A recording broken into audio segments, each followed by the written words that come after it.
Hi guys, Eddie Case back here today to talk about the material list. All right, this is the list of materials that you're going to need to put your basement project together. And I have found that most folks have no idea what they're really getting into, what really goes into a basement job. All right, it's not just a couple 2x4s and some drywall. There's a bunch of stuff involved with one of these, and I want to get you in that mindset. So I'm going to give you a list today, an overview list, and then tomorrow what we're going to do is I'm going to put a price tag with these so that you can kind of come up with a budget, an initial budget for what you're going to be getting into material-wise. So you can put your wish list together for your basement, all the different things you might want, a bathroom, a bar, a home entertainment zone, or you know, another bedroom, whatever it is on your wish list. With the list that we're going to have today, you'll be able to take these materials, add them up, and then you know, start your budget, which is really where you begin the initial phase of a construction project. Does it fit into my budget? All right, so we're going to work on your budget tomorrow. But today, let's get the list of materials going. All right, the first thing that you're going to do on a basement project is you're going to be framing. All right, so we're going to start with the framing lumber, with the 2x4s. And I want to let you know that this list that I'm going to give you, this list of materials, I'm giving it to you in a chronological order, in the stages of the project as it would progress. All right, this is the way that I do every job. All right, the way that I'm going to give you this list of materials and the way that we're going to be plugging them into the project is the way that I do every job. This is the workflow, okay? So I'm going to keep it that way for you to simplify the process for you. So let's start with our 2x4s. All right, this is going to be our plates, which is the top and bottom piece of wood in a wall. All right, that's the top and bottom plate, and the studs. And the studs are just going to be your 2x4s. Okay.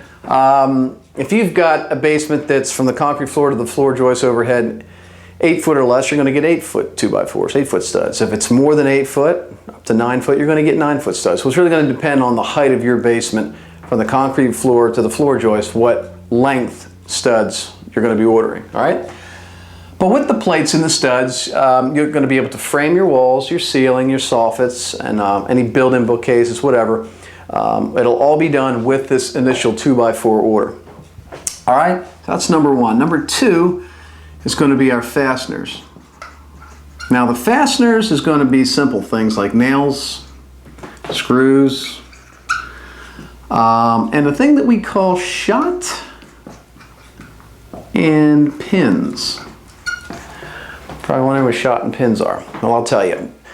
Shot and pins are a nasty little device that go through the bottom plate of your wall that fasten the bottom plate to the concrete. All right.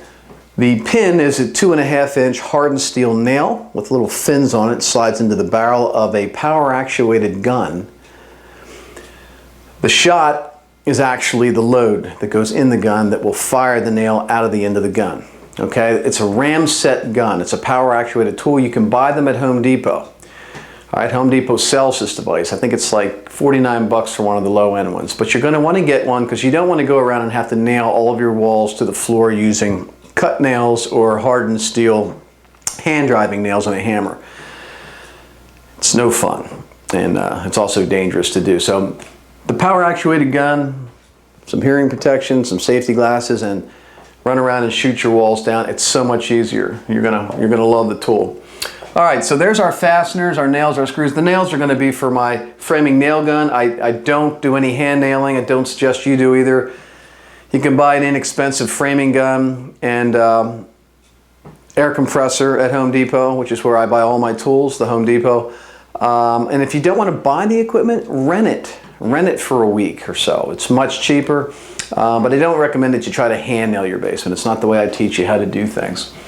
All right, after we get the walls framed, the basement framed up, ceiling, soffits, and whatnot, we're going to start putting things into the wall like electric. And the electric's going to be your wire, your 12-2, 14-2, 14-3 wire. I talk more about that in another video, but you're going to need your wire. Your boxes are what you nail to the wall for your outlets, your switches, your cable, your phone, that type of thing. All of your boxes. Recessed lighting fixtures. All right, they're the cans, those canisters. Those are the fixtures to go up in the ceiling between the floor joists and then get drywalled into the project. They have to go in at the same time as the electric, so I'm including that in the electric list. And then you'll need your outlets, your switches, your breakers. Bunch of stuff on that electric list, but I want you to get a good feel on what's going to be going into these walls. So I'm just kind of giving you an overview. I'm not exactly telling you, 5 rolls of wire and 40 blue boxes and 12 canisters. I'm just grouping things into main categories here so that you get a feel of what's actually going to be going in your project. All right, after we get the electric done, I like to do the plumbing. Now, if you don't have a bathroom or a bar, you're probably not going to be too concerned about this plumbing list, although you may be moving a pipe or two just to make it work out for your floor plan.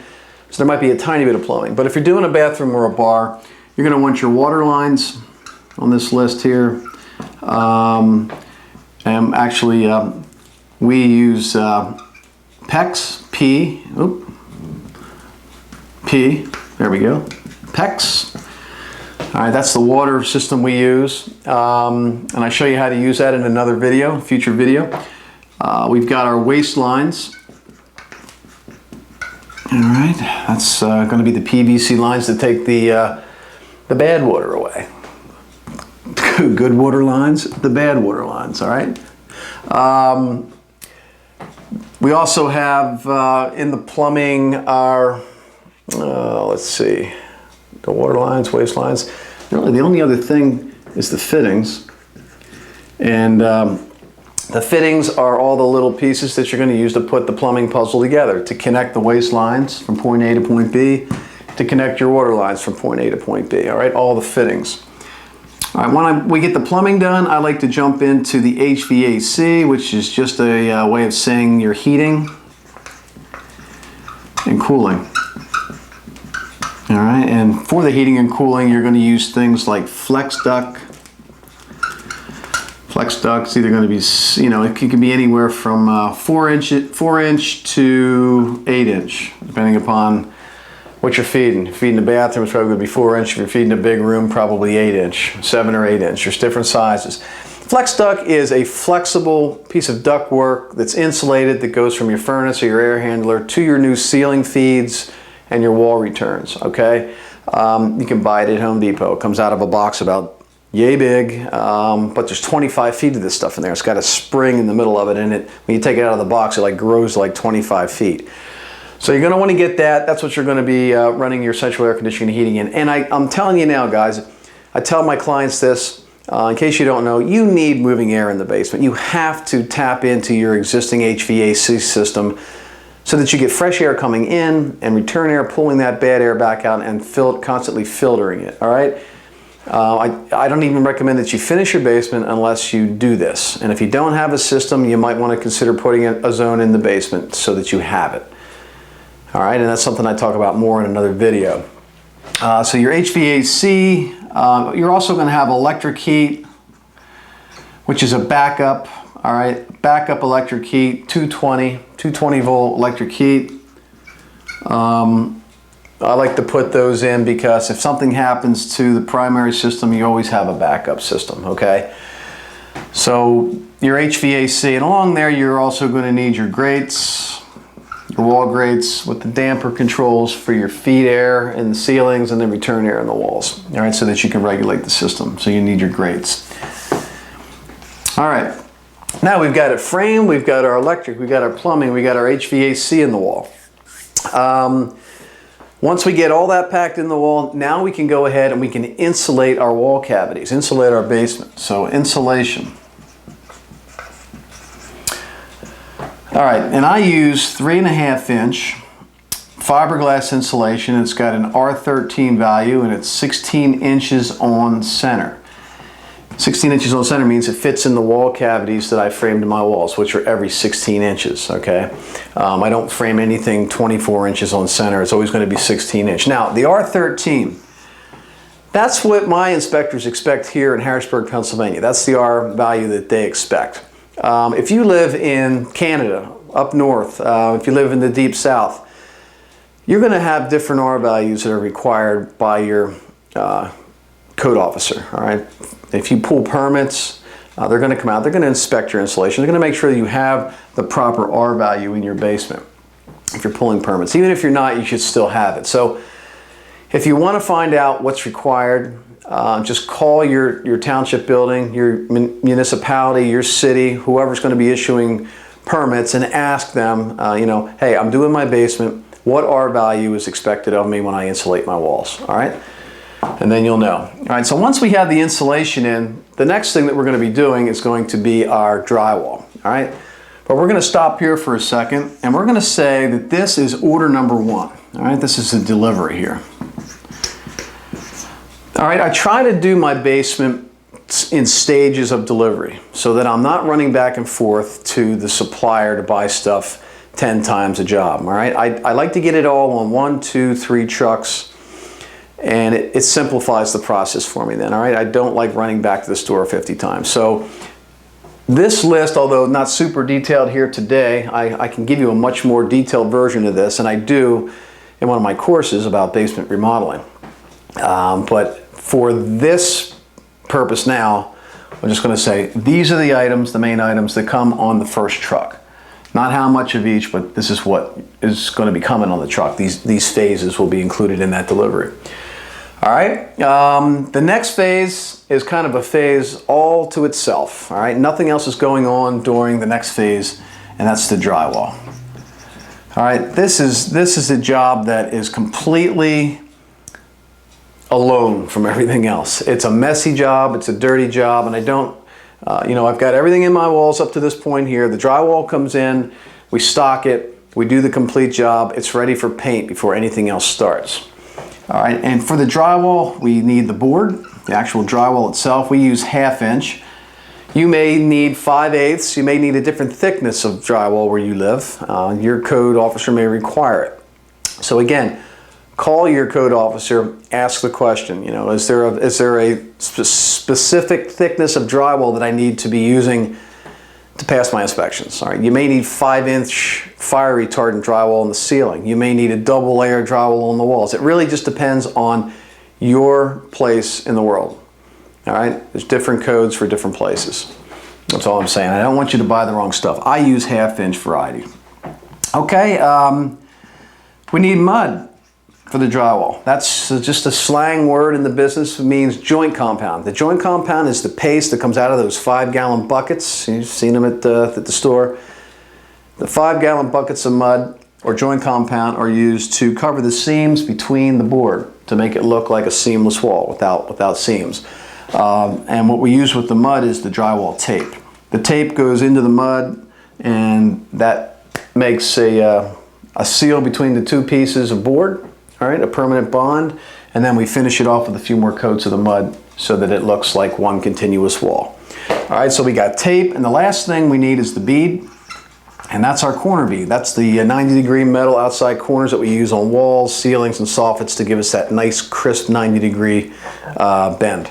Okay, so the drywall, and we're going to say that's delivery 2. Okay, just the drywall.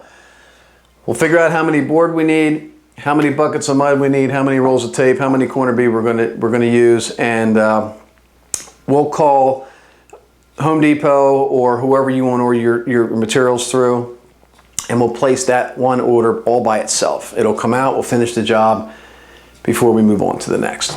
All right, once the drywall's finished, I like to get into the painting stage. So we're going to say painting is next.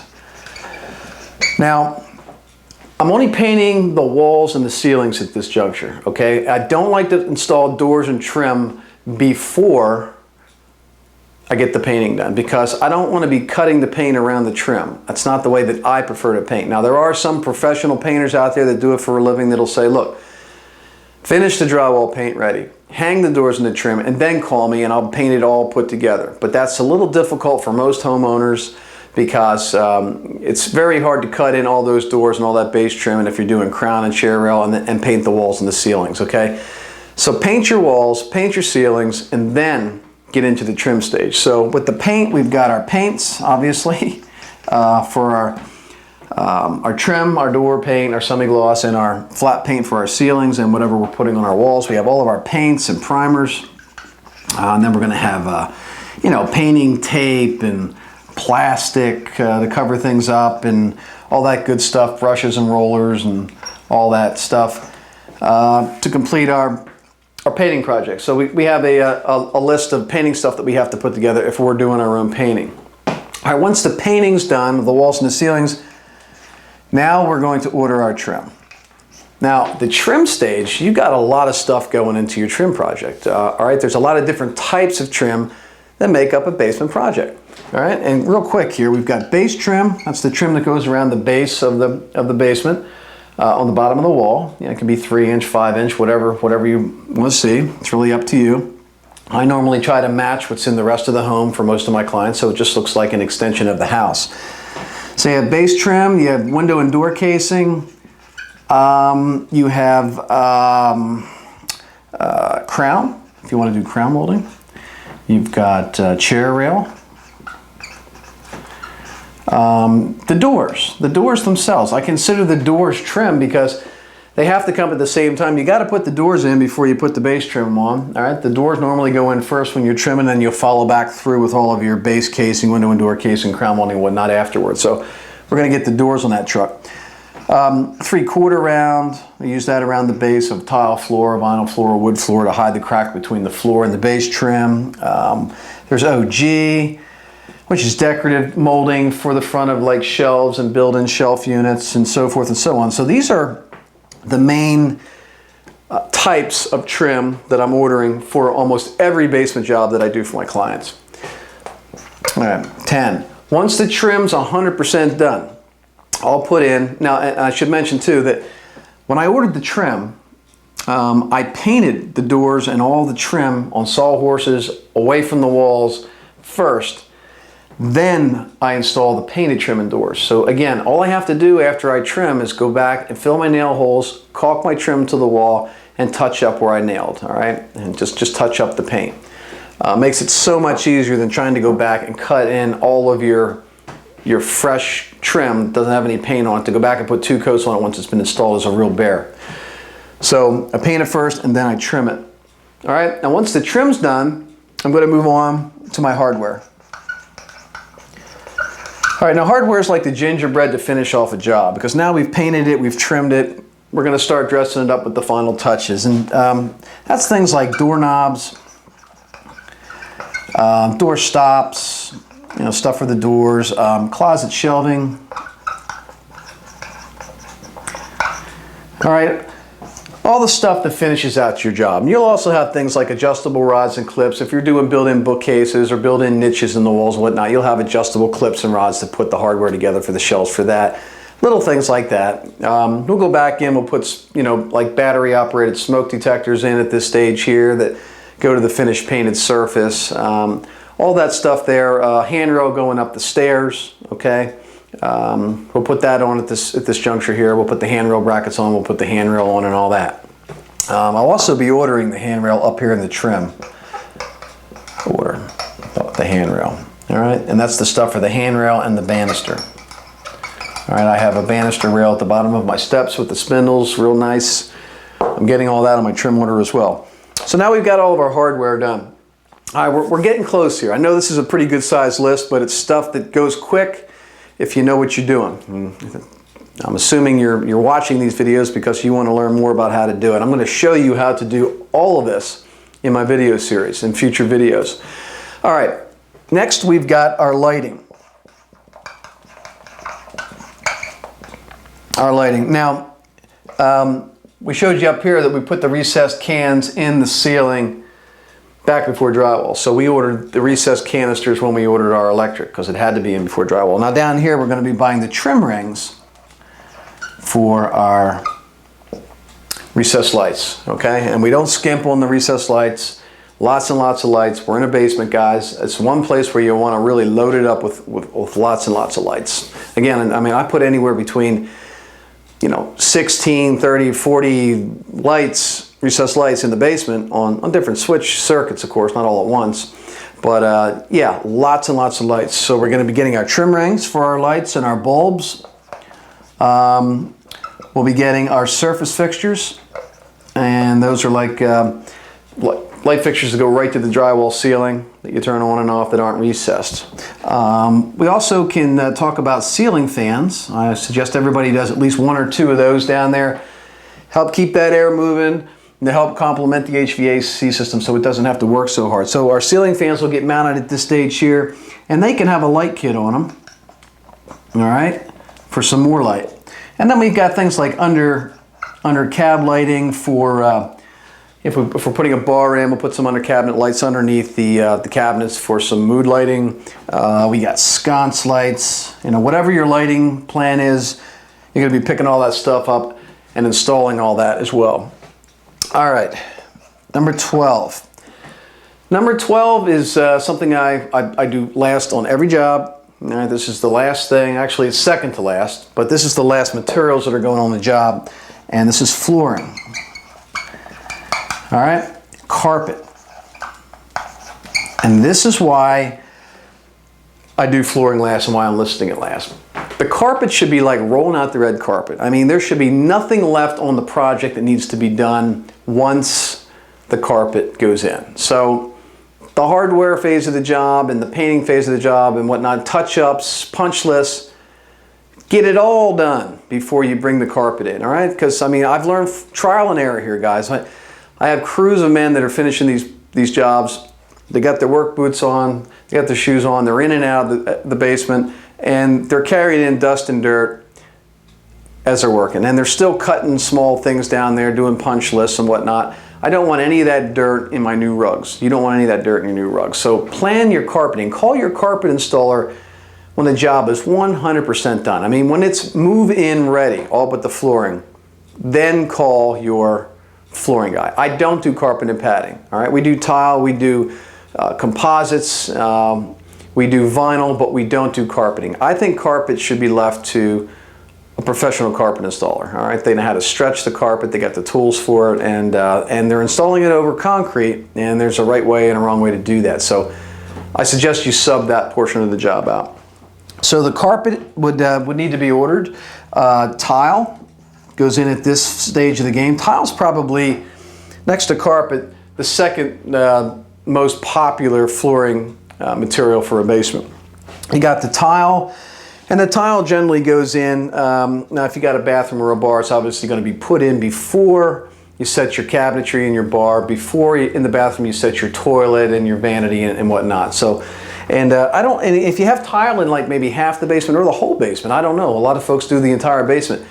Wait until everything's done, because once you lay your tile and grout it, if they're still working over top of it, you have to cover the whole floor, because if they're painting over it, you're going to get things in the grout. Not so much the tile surface itself, but the grout will get stained and get ruined, so you just want to put the tile in last. All right, and then there's vinyl, which I can't stand. It's a disposable floor. I don't recommend anybody use it. I know it's still used in a lot of areas of the world, and it's a popular flooring item, but to me it's a disposable floor. It ambers, it tears, it needs replaced every so many years. Tile, on the other hand, for bathrooms and bars and entryways, it's a forever product. I mean, you lay it once, you seal your grout, and you got a forever floor. And it doesn't cost much more, sometimes even less than good, better, best. Best vinyl actually can cost more than some tile jobs. So consider tile before vinyl. And then we've got composites. All right, composite flooring. Composite flooring is like Pergo. Yeah, Pergo. Pergo looks like wood but isn't wood. All right, it's a floor that you can put in if you want that wood look, that warm look. All right, they also make tiles now in like 4, 6, 8-inch wide planks of tile, long pieces of tile that you can set and use brown grout, and it looks like a wood floor, and it's tile. It's amazing. So there are ways to achieve a wood look, a warm wood floor look, without using hardwood. You can't put hardwood over a concrete floor, and I don't suggest that you build a wood subfloor to install hardwood flooring in the basement. It's a waste of money, all right? And it doesn't hold up as well in the basement environment like a composite would or a tile would. All right, so there's all of our materials that are going into a typical average basement, into your basement. Now 13 is the last item, and really it's not a material. But I'm going to include it anyway because it's something that we have to pay for. So we're going to put it up here, permits. All right, building permits. If you need them, get them. Don't try to cheat the system. All you're going to do if you get caught is piss off your inspector, and then he's going to make it harder on you to get your inspections and your job completed. Call your township, call your city, call your borough, call your municipality. Find out if you need a building permit to finish your basement yourself. Now, a lot of places you only need a building permit if you're hiring a contractor. So I'm a contractor. I'm generally always pulling a building permit no matter what, whether it's required or not. I'm pulling one just to protect myself from the homeowner, all right, and the homeowner from me. No shoddy workmanship. Everybody shakes hands. Everything's by the book. Gets inspected. You may not need it in your area, but call and find out if you need it. If you do, get them. They're not that expensive. Some places are as cheap as 50 bucks. Other places they go by the cost value or the value of the project. So if the project's $20,000, $30,000, they're going to take that by a percentage and figure out the cost. But it's still not that bad. I think the most I've ever paid for a permit might have been 350 bucks. And that was a big job in a picky township. There you go. There's everything that you're going to be required to get to finish your basement. Now, not nitty-gritty fine-tuned. Like I said, I can't give you an explicit list right now because I don't know how big your basement is, and I don't know if you have a bathroom or a bar or whatnot. But for the body, the main body of the basement project, this is what's going to be going in. All right, now tomorrow I'm going to take all of these things and we're going to bullet them out here. All right, I'm going to come up with a price for each line here, and then we're going to come up with a grand total for a 1,000 square foot basement. That's what we're going to base it on. Okay, a 1,000 square foot basement, which is an average size job for me. All right, I range anywhere from 500 to 2,500 square feet, but 1,000 is like kind of the middle of the road size basement for my company. And I find that that's the most typical amount of square footage that's going to be done. So we're going to base our pricing tomorrow on a 1,000 square foot basement. And that way you can take that number tomorrow and you can apply that and begin to budget. Create a budget for your project. So then you can come up with your wish list, a bar, a bathroom, a game room, a bedroom, or whatever, and know if you can really afford it or not. All right, so you may have to back some things out of your master plan, is what I'm saying. I don't want you to get started on a project thinking that you're going to be able to do it all and then find out that you cut yourself short on the dollars that you actually had to finish the project. So we're going to create a fictitious budget tomorrow based on this exact material list, and you'll know after tomorrow roughly what the main ingredients of your basement are going to cost. That way you can start to put your final budget together and create your wish list for real. So I'll see you back here tomorrow and we'll get cracking on the dollar value of this list. See you tomorrow.